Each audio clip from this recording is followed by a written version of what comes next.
你好，我仍然非常審慎，大市積極反彈，而我對中美關係仍然持悲觀嘅態度。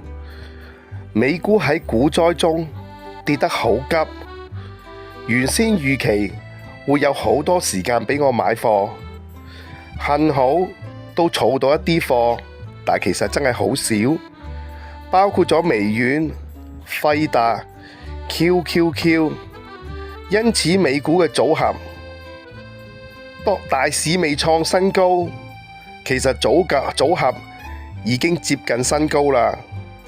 我美股仍然維持一股都不沽嘅策略。我當然知道而家呢刻美股嘅估值又翻轉頭，帶嚟極大嘅風險。港股相對勢頭較弱，但形勢不算太差。但我估計頂位仍然有極大嘅阻力，因為中美關係仍會不時咁樣困擾大市。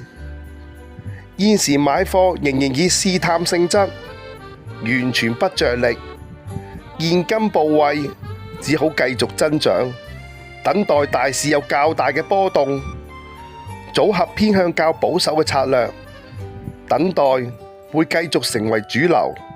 但記住，時間係價值投資嘅朋友，你嘅股票部位仍然會為你帶來價值嘅提升。